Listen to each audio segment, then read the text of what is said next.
Welcome to our channel. Today we how to update HubSpot CRM properties for cleaner contact tracking, full guide step by step clearly. To update HubSpot CRM properties for cleaner contact tracking, start by logging into your HubSpot account. Once logged in, navigate to the Contacts section in the main dashboard.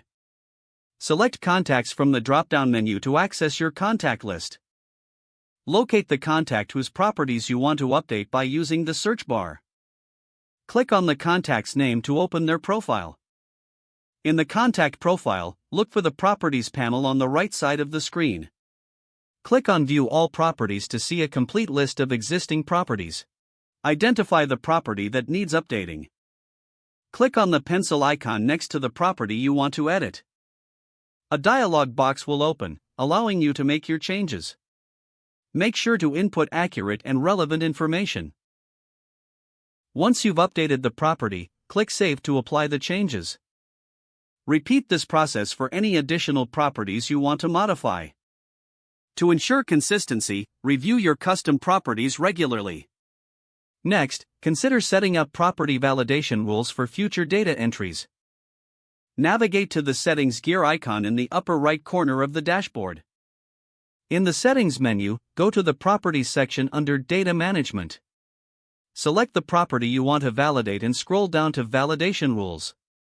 Set the criteria that will ensure future data adheres to your standards. Click Save to implement these validation rules. Finally, run a report to analyze the updated contact data.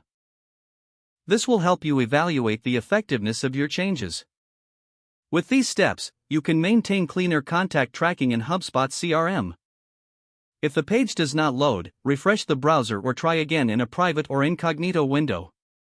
Make sure you are using the correct email address, then retype it carefully to avoid small typos.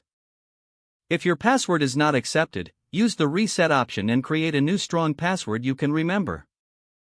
Check your spam folder for verification or security emails, then complete any requested confirmation steps. Enable two-factor authentication if available to improve account security and reduce unauthorized access risk. After signing in, review your profile details so your contact information and settings are accurate and current. If you see an error message, note it down and try again after restarting your device and internet connection. Don't forget to like this video and subscribe to our channel for more step-by-step tech guides.